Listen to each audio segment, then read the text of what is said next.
Première question, c'est pour Doc. Oui.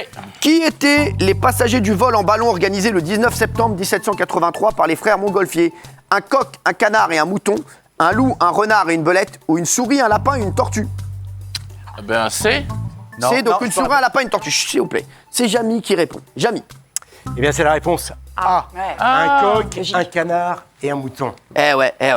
Et Alors- pourquoi un mouton? Parce que là, on a 2 volatiles et on a un mouton. Ça, c'est intéressant. C'est vrai j'avais vu qu'on avait 2 volatiles, moi. Eh oui, parce que c'est la première fois. Non, mais c'est la première fois qu'on envoie des êtres vivants dans les airs. Alors un coq et un canard, on se dit oui, ils peuvent supporter les airs. Mais un mouton, c'est un mammifère. Ouais. Et donc envoyer un mammifère dans les airs, on ne savait pas du tout ce que ça allait donner. Et c'était un petit peu une manière de franchir un verrou, de se dire si on peut envoyer un mouton, on pourra envoyer un homme. C'est beau, C'est ouf, hein. peu logique. Non, mais c'est vrai, vous avez vu comment. Moi, je peux l'écouter des Vous heures. buvez ses paroles. Deuxième question pour vous, Castaldi. Oui. Pourquoi certaines races de vaches ont des taches noires autour des yeux? Pour avoir du style, comme Doc Gynéco. Du style, c'est vrai qu'il a beaucoup de style. Doc, regarde, il est beau gosse. Pour que les mouches ne voient pas leurs yeux, ou pour se protéger du soleil. C'est forcément la C pour se protéger du soleil. Alors, est-ce que c'est ça? Exactement. Ah oui. Quoi? C'est la bonne réponse. Les vaches, alors elles ont comme ça des taches noires pour se protéger Ouais. du soleil. Alors, Ça absorbe la en chaleur. particulier, les vaches qui vont grimper dans les alpages. Alors, celle-ci, c'est marrant, ça doit être une pinoire ou une normande. Oui. Alors ça, Voilà. c'est une amie. Hein. Non, mais franchement, elle est hyper belle. Elle est trop mignonne. Sur ma vie, elle est trop mignonne. Alors, donc, celle-là, c'est- Mais pour certaines vaches, c'est très très utile. Celle dont je parle dans le livre, qui est la tarentaise ou la tarine, c'est une vache qui va monter dans les alpages. Et au moment où elle monte dans les alpages, eh ben, La neige. il y a encore des névés sur les pentes. Et donc, elle doit se protéger de la réverbération du soleil. Et donc, c'est ce tour qu'elles ont. On a l'impression qu'elle est maquillée. Elle est très très belle, cette petite vache. Elle est très belle, mais La c'est pour tarine. se protéger. Et donc, du soleil. elle va se protéger grâce Je sais, moi, j'ai à parlé des heures avec des vaches. Elles m'ont dit, ouais, tu vois. j'ai une question. C'est ouf. Non, mais oui. Comment elles font les vaches unies? Par exemple, les salers, comment Oui. elles font? Elle met des lunettes de non, soleil. Les salers. Ça a l'air-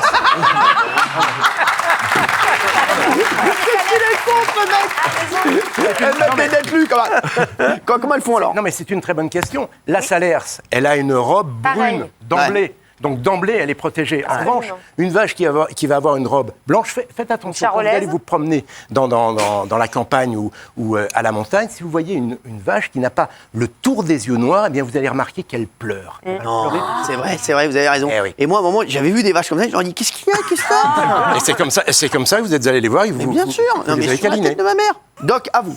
Sous quel nom est plus connue la Beta vulgaris, la Batavia, Kelly Vedovelli ou la betterave? C'est la qui l'auteur? betterave. C'est la betterave? C'est moi. La betterave. La betterave. Bonne réponse. Eh oui. Hey, bravo.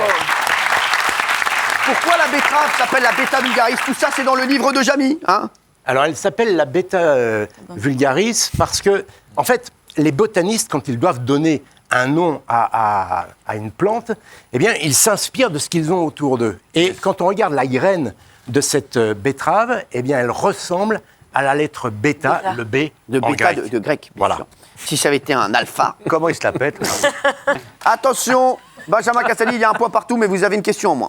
Quel événement a popularisé la pomme de terre pour la première fois? Oh, la pomme de terre. Moi, je suis un fou de pomme de terre, la patate.